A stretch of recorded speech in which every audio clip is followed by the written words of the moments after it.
Assalamualaikum warahmatullahi wabarakatuh. Waalaikumsalam warahmatullahi wabarakatuh. Kembali lagi bersama kami. Kali ini kita sudah bersama seorang penulis senior, Bapak Armaidi Tanjung. Ya. Beliau adalah penulis buku Nia Kurniasari, Gadis Penjual Gorengan yang Mengguncang Dunia, yang baru saja diluncurkan. Mari kita berbincang langsung dengan beliau. Selamat Pak atas peluncuran buku barunya. Ya, terima kasih. Bisa diceritakan sedikit Pak tentang apa yang membuat Bapak tertarik untuk menulis kisah tentang Nia Kurniasari ini Pak? Ya baik, pertama terima kasih atas apresiasi yang diberikan. Saya diminta mencoba menjelaskan, dan kemudian sebetulnya peristiwa Nia itu kan semua sudah menggemparkan lah. Lalu memang awal-awal peristiwa terjadi, saya lebih sebulan itu hanya mengikuti dari media sosial saja. Nah, tapi tiba-tiba saya terketuk juga, beliau hafal Al-Quran, kemudian kenapa orang begitu antusias.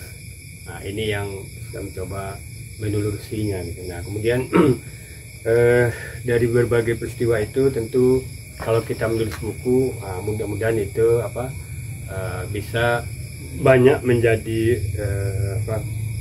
semua orang bisa baca gitu, dan itu peristiwa tersebut bisa akan lama dikenang orang. Nah, tentu kita harus menggalinya apa sesungguhnya yang terjadi dengan sosok Nia ini gitu, sehingga beliau bisa fenomenal. Dan kita harus jujur ya, saya melihat banyak tokoh, banyak ulama, banyak figur, tapi tidak sampai sebegitu sambutan orang terhadap ketika dia wafat, ziarah ke makam beliau. Nah, ternyata memang dari yang saya telusuri sampai buku ini, saya menemukan banyak hal sebetulnya pelajaran yang diambil bisa dipetik dengan sosok Nia ini. Makanya kesimpulan buku saya itu di cover belakang saya tulis, ini sebetulnya adalah kisah keluarga, ya, kisah keluarga seorang gadis remaja yang mungkin di era sekarang kita sulit menemukannya. Nah, oleh karena itu mudah-mudahan dengan saya menulis buku ini itu bisa dibaca orang, tidak hanya sepenggal dari informasi di media sosial. Dan media sosial saya rasa berjasa untuk memperkenalkan beliau ke ke berbagai belahan dunia lah gitu. Nah, dan memang terbukti ya, buku saya ini sudah ada yang pesan dari Malaysia gitu. Kemudian juga dari Cianjur, Jawa Barat, ya. Dan ada juga yang baru mengekspor di Jawa Tengah gitu. Nah, itu kan menunjukkan tidak hanya di Sumatera Barat saja orang terkenal, tapi sudah menduat dunia lah gitu. Nah, itu kira-kira alasan saya mencoba menulis buku ini, dan ingin ya menggali informasi dari orang yang bersentuhan langsung dengan almarhum Nia ini, mulai dari keluarganya, tetangganya, temannya, sahabatnya, dan orang yang paling dekat dengan beliau saya sempat mewawancarai, dan itulah yang saya ramu dari buku ini gitu. Dan diperkuat dengan foto-foto, dengan data-data yang relevan dengan peristiwa itu. Oke. Apa sih Pak yang paling menarik dari sosok Nia Kurniasari ini, ya, sehingga Bapak merasa kisahnya perlu diangkat dalam sebuah buku? Ya, saya ceritakan tadi, saya memang awalnya kan karena begitu menggemparkan di dunia media sosial ya. Nah, lalu saya ingin menelusuri apa sesungguhnya yang terjadi dengan sosok ini, dan alhamdulillah saya menemukan ya, artinya nilai-nilai keagamaan itu ternyata dia punya gitu. Mungkin ada orang yang menunjukkan atau memberi nasihat, dan itu dia laksanakan gitu. Dan kemudian ya cita-citanya yang menurut saya itu luar biasa. Apa cita-citanya? Bagaimana dia bisa kuliah gitu di tengah himpitan ekonomi yang begitu ini ya, yang cukup menyedihkan lah gitu. Walaupun mungkin banyak juga keluarga-keluarga lain yang mengalami hal seperti itu, tetapi semangatnya untuk menempuh melanjutkan kuliah itu menurut saya itu yang patut dihargai. Malah ingin kakaknya, adiknya ingin dikuliahkan, sementara beliau hanya menjual gorengan. Kemudian dia juga melatih silat, ya. Kemudian dengan melatih silat itu dia mungkin dapat honor, dan itu juga membantu keuangannya gitu. Nah, jadi saya kira semangat itu patut jadi perhatian bagi anak-anak remaja lah gitu. Saya juga tidak bisa bayangkan dia sekolah, jual goreng, aktif di pramuka, di sekolah, kemudian silat ya juga. Silat, sistem silat. Itu yang saya kira sosok-sosok yang patut dan dari informasi yang saya dapatkan di sekitar tempat tinggal itu, mereka memang beliau memang anak yang santun, suka tersenyum. Itu yang menarik bagi saya. Ya itu. Proses riset dan penulisan buku ini pastinya melibatkan banyak hal atau banyak kalangan ya, Pak. Bisa Bapak ceritakan, Pak, pengalaman menarik atau tantangan dalam membuat buku ini, Pak? Ya. Baik, buku ini kurang lebih saya lakukan observasi lah ya. Itu kurang lebih 3 bulanan.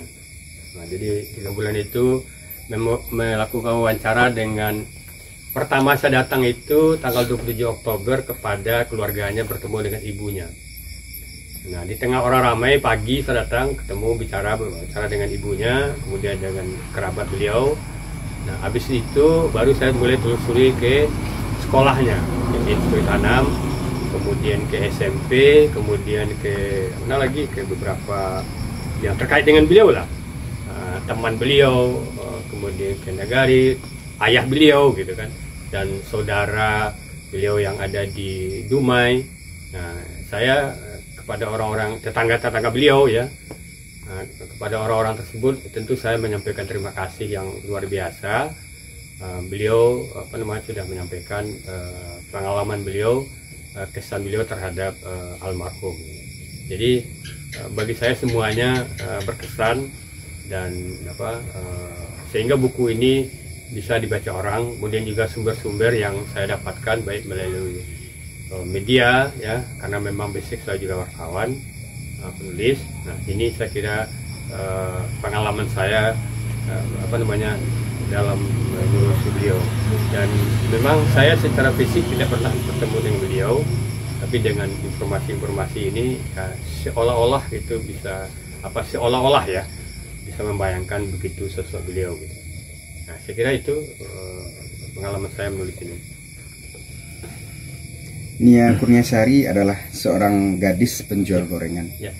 Apa pesan Bapak yang ingin Bapak sampaikan melalui kisah inspiratif ini kepada para pembaca, Pak, terutama itu generasi muda? Ya, pesan saya itu ya, bagaimana bisa kita meniru semangat Nia ini ya, di tengah misalnya di tengah gempuran teknologi digital, tapi semangatnya berusaha dan mencapai impiannya itu tetap dilaksanakan, walaupun ya suka dukanya. Jangan dikira menjual goreng itu lancar-lancar saja. Ada masa pacekliknya gitu. Masa paceklik itu misalnya gorengnya banyak laku lah gitu. Pas hujan gitu ya, Pak. Ya, pas hujan, kemudian sepi pembeli. Saya dapat informasi sampai menangis dia, tapi orang banyak lain tidak tahu gitu. Iya, Pak. Sampai menangis mereka. Nah, itu kan menunjukkan bahwa kesusahan yang dialaminya itu tetapi tidak mengurangi semangatnya untuk maju gitu. Nah, saya kira ini kita generasi kita sekarang kan, mohon maaf, sekarang sudah diberi orang tua sedikit malas, sedikit semuanya tergantung dengan bermain HP yang tidak karu-karuan gitu.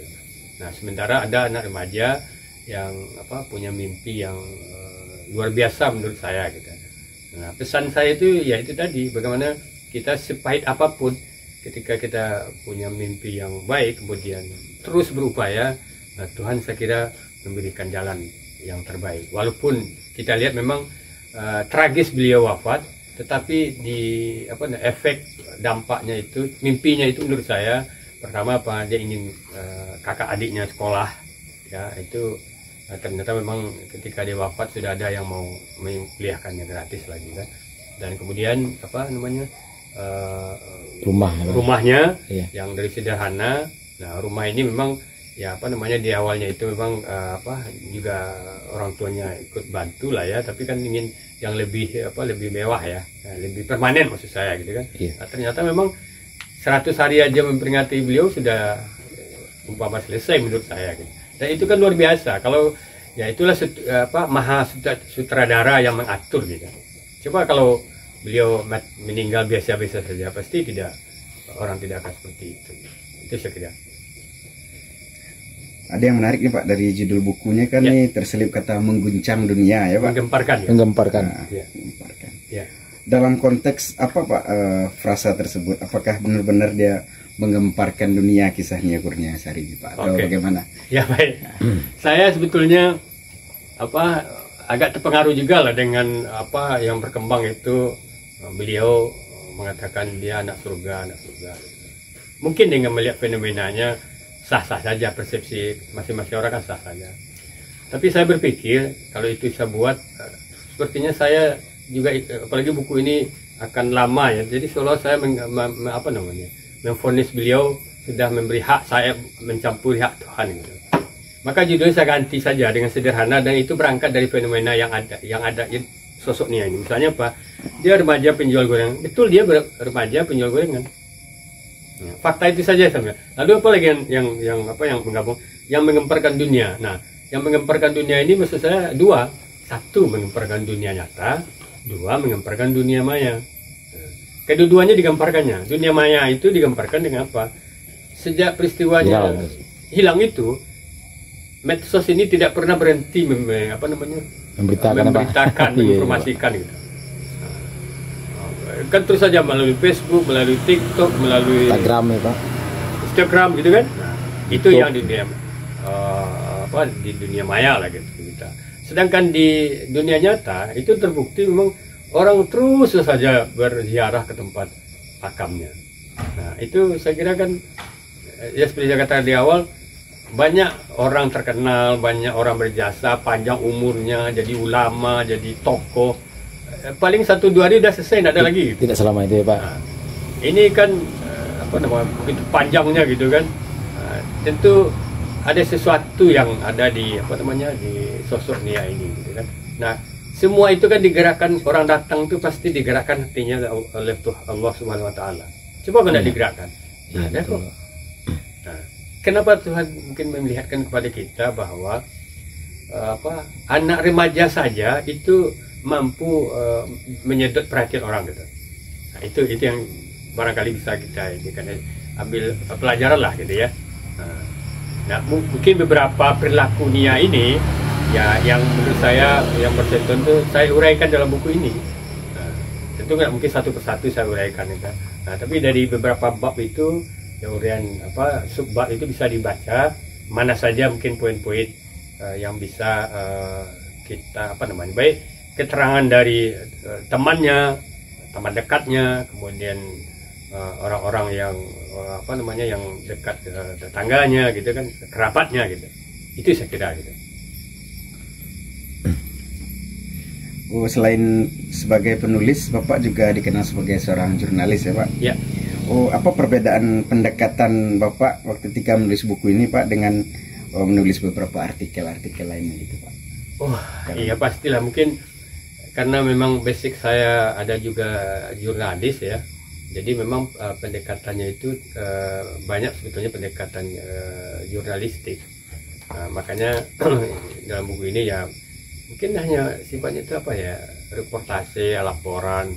Cuma mungkin mendalam, itu saja mendalam artian lebih detail mengejar mengejar sumber-sumber ini, kenapa begini, kenapa begitu gitu kan. Nah, sehingga basic saya wartawan itu ya digabungkan dengan menulis buku, dan ini kan bukan buku saya yang pertama gitu. Menulis biografi ini bagi saya sudah beberapa, baik tokoh yang masih hidup maupun tokoh yang sudah wafat. Tapi memang yang usianya usianya sangat muda, baru ini. Kalau yang sebelum saya tulis itu kan sudah umur berpuluh tahun lah ya. Ya karena mana sudah tokoh masyarakat kan, mungkin pejabat, mungkin pendidik gitu kan. Baik pendidik sekolah gitu kan. Baik yang masih hidup maupun yang sudah wafat yang saya tulis itu. Nah, tokoh Nia ini menurut saya tadi ya fenomenal. Itu saya kira fenomenalnya apa? Didukung juga dengan media digital. Maka ada bab yang saya bicarakan itu soal soal media digital. Nah, jadi maksudnya kan ini sebuah ada bab khusus ya Pak. Bab khusus. Nah, saya tidak bisa mengabaikannya misalnya ya media sosial, kemudian efeknya penjual bermunculan, lalu ada konten kreator gitu kan. Kita bicarakan di sini. Oh, ada karena ini, Pak. ada ini konten kreatif ya, konten kreatif. Kenapa? Bagaimanapun peran beliau saya kira terlepas dari pro dan kontra itu kan soal persepsi masing-masing terserah. Tapi berperan dalam menggemparkan Nia ini saya kira itu yang saya lihat yang perlu dilihat dalam buku ini gitu. Nah, artinya apa? Dengan buku ini orang bisa lebih rinci mengetahuinya. Nah, lebih rinci itu ya sudah tertulis ya dari berbagai sisi. Orang bisa memahami secara keseluruhan ya Pak. Ya, secara agak lebih rinci lah gitu ya. Mungkin kan tidak semua orang bisa mendatangi, bertemu dengan orang-orang dekat dengan Nia. Kan mungkin kan jaraknya apalah. Sebenarnya tugas saya itu hanya menghimpun itu. Menghimpun pengalaman-pengalaman orang lalu disatukan dalam bentuk sebuah buku gitu. Nah, itu yang saya lakukan di samping memang ada juga mungkin dari koran, dari media online yang saya masukkan sejauh itu memang relevan dengan buku ini. Tapi juga tidak semuanya, ada juga yang hal-hal yang terkait dengan itu yang tidak saya ambil. Ya menurut saya ya sudahlah, itu tidak terlalu signifikan menurut saya ya. Mungkin bagi yang lain penting gitu. Nah, itu saja saya tulis buku ini. Nah, kemudian memang saya dedikasikan buku ini. Ya, mudah-mudahan memberi manfaat kepada orang, karena memang salah satu tujuan saya itu supaya orang bisa mengambil hikmah dari kisah Nia ini, mengambil pelajaran lah gitu ya. Nah, itu saja. Mungkin Pak, seperti yang Bapak sebutkan tadi, mungkin bukan satu-satunya buku yang udah Bapak tulis ya, Pak. Ada nggak Pak perbedaan buku yang Bapak buat ini tentang yang Nia Kurniasari yang menggemparkan dunia ini dengan buku lain, apa sih Pak? Apa dari pengalamannya, kisahnya, atau bagaimana? Satu, kalau buku biografi yang lain itu mereka sudah jadi tokoh dan saya dibiayai, dibayar saya gitu. Iya Pak. Nah, kalau ini tidak ada, ini inisiatif saya saja, nggak ada orang bayar. Nah, itu beda prinsip ya. Karena apa? Orang yang tertulis itu kepentingannya apa? Memang kepentingan saya juga betul. Tapi orang itu berkepentingan dia ditulis, atau keluarganya berkepentingan ditulis. Kalau ini tidak ada orang yang saya berkepentingan menulisnya. Makanya saya tidak pernah tanya ini tanya itu soal finansial orang, enggak. Itu perbedaan yang bertolak belakang ya. Lalu kemudian oleh karena itu ya tentu pendalaman isinya sama saja, bagaimana menampilkan yang terbaik gitu. Menampilkan yang terbaik. Nah, barangkali juga pengalaman saya menulis beberapa biografi itu semakin memperkaya saya menulis ini, karena memang satu, saya menulis ini kan yang saya tonjolkan itu, mohon maaf kalau yang lain tuh prestasinya sudah banyak, pendidikannya sudah banyak, aktivitasnya sudah banyak, yang lain itu ya sudah banyak berbuat lah. Kalau ini kan belum ada berbuat apa dia, sama kepribadiannya yang bagus. Itu bedanya dengan yang lain ya. Ya saya tulis misalnya buku pejabat, buku yang buku tokoh sejarah, sudah berbuat mereka untuk masyarakat. Kalau ini kan mencari berarti Pak ya. Mencari apa? Ya apa nilai kemanusiaan yang dia punya. apalagi dia hidup itu kan di umur balik, kalau mau balik dihitung umur balik 17 tahun kan baru 1 tahun. Jadi makanya dia ya masih remaja kan, makanya judul itu memang remaja kita ambil judulnya kan. Nah, ini menegaskan bahwa hidup ini sebetulnya tidak tergantung lamanya. Banyak orang hidup panjang, tapi mohon maaf, bukan banyak berbuat baik, tapi mungkin jahatnya banyak. Kalau ini umurnya singkat gitu, tapi nilainya bagi Tuhan itu baik. Buktinya apa? Orang dondoin kok datang ke makam. Betul-betul ya Pak. Nah, itu ya kan. Nah, jadi artinya kita juga bisa ngambil hikmat bahwa dalam hidup ini ya ada orang yang singkat tapi penuh dengan makna. Nah, tapi ada orang yang panjang diisi dengan hari-hari yang tidak banyak makna lah tidak. Nah, itu. Jadi ini yang saya bisa juga sampaikan dalam salah satu menulis buku ini saya kira. Oh, jadi kita tahu peluncuran buku ini baru beberapa hari yang lalu ya Pak. Ya. Di mana nih Pak para pembaca atau peminatnya bisa mendapatkan buku Nia Kurniasari, gadis penjual gorengan yang menggemparkan dunia nih Pak. Baik. Baik dilihat kan. Oh, ya, di ini covernya, Pak. Ya, okay. Ini buku ini halamannya ini 352 halaman. 15 bab termasuk bab penutup gitu. Nah, buku ini memang saya terbit sendiri karena saya punya penerbit juga. Nah, kemarin 2 hari yang lalu saya sudah tempatkan stoknya di toko buku Sari Anggrek di Padang.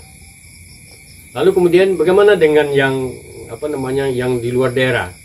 Silakan pesan ya ke saya melalui WA atau apa bisa. Itu harga bukunya 110.000. Nah, nanti kalau tambah ongkos kirim ini bisa bayar COD atau langsung bayar, tidak ada masalah. Nah, tidak ada di toko buku lain, tidak ada yang pesan lain. Kalau ada yang pesan ke lain itu berarti buku bajakan. Iya. Cuma di Gramedia ya Pak. Nah, Gramedia juga tidak ada. Sari Anggrek. Oh, Sari Anggrek ya, maaf. Jadi ya sekali lagi kalau ada yang pesan di luar itu berarti buku bajakan. Nah, itu saja karena memang saya tidak menjualnya di tempat lain. Tapi alhamdulillah sampai hari ini ya baru beberapa hari ya sudah ada yang pesan ke Malaysia, sudah ada yang pesan ke Cianjur, kemudian sudah ada di Jakarta, kalau di Sumbar ada beberapa lah gitu, ada pun langsung. Nah, itu yang soal cara mendapatkannya. Jadi tidak sulit, kalau sekarang kan tidak terlalu sulit asal memang ada ada niat untuk mendapatkannya. Nah, itu saya kira tentang buku ini. Oke. Oh, berarti buat teman-teman yang mau membaca buku Nia Kurniasari bisa didapatkan di Sari Anggrek Padang ya teman-teman. Ya. Jika dijual di tempat lain itu berarti buku bajakan. Oke. Mari kita dukung penjualannya. Mudah-mudahan buku ini menginspirasi kita semua dan juga membeli di tempat yang sudah dijual di tempatnya Pak ya. Maksudnya tidak yang bajakan gitu ya. Dan begitu juga yang online untuk mendukung penulis-penulis yang ada. Oh, terakhir nih Pak. Buku ini kan udah selesai nih Pak. Harapannya ke depan dengan buku ini bagaimana Pak? Harapannya apa? Bestseller atau gimana gitu? Baik. Pertama kan soal niat kita menulis itu apa? Saya niatnya itu bagaimana mentransfer ilmu pengetahuan, kemudian menyebarkan nilai-nilai kebaikan, itu yang pertama. Nah, lalu kemudian kalau banyak yang minat ingin tahu, ya silakan. Nah, juga saya juga tidak banyak berharap begini tidak sampai sebegitulah. Saya karena hidup saya itu ibarat mengalir saja gitu. Nah, sama juga saya menulis ini. Mengalir saja ya, sama dengan buku ini kan mengalir. Saya datangi dengan orang, ternyata orang-orang yang saya butuhkan itu oleh Allah SWT dimudahkan pada akhirnya ketemu gitu. Awalnya saya mana ya bisa ketemu dengan orang ini ya, saya perlu ini, nggak ada juga, tapi akhirnya Tuhan mempermudah, ada saja jalannya. Nah, jadi saya juga tidak terlalu berharap begini bestseller atau apa. itu ibarat air mengalir saja gitu. Yang penting kita sudah berbuat, sudah ada barangnya. Nah, kalau ingin tahu lebih ini ya silahkan. Tapi kalau hanya misalnya ingin sekedar chat, ingin komentar, ya ada apa-apa, biasa aja gitu. Nah, itu dia. Oke. Mungkin ada satu lagi nih, Pak. Oh, ini kan sekarang ada buku nih, Pak. Kalau sebelumnya kan perkembangannya di media sosial, seperti di YouTube, Facebook, TikTok. Bagaimana Bapak menanggapi itu, Pak? Jadi sekarang nih ada buku nih, Pak. Nah, jadi bagaimana Pak menanggapi hal tersebut? Oke. Ya, artinya kan media sosial itu adalah informasi. Nah, informasi baik YouTube, baik TikTok kan informasi. Tapi belum bisa itu ilmu pengetahuan. Nah, sebagai ilmu pengetahuan misalnya agak lebih lengkap merangkum gitu, sehingga kita dapat sebuah kesimpulan. Nah, tapi kehadiran baik YouTube, apalagi medsos lah gitu, itu penting juga menginformasikan. Kalau enggak, gimana kita tahu? Tapi itu sifatnya informasi. Nah, kalau kita ingin mendalami, itulah kehadiran buku. Nah, itu maksudnya gitu kan. Nah, kita memang harus, apalagi dunia digital sekarang, kehadirannya penting.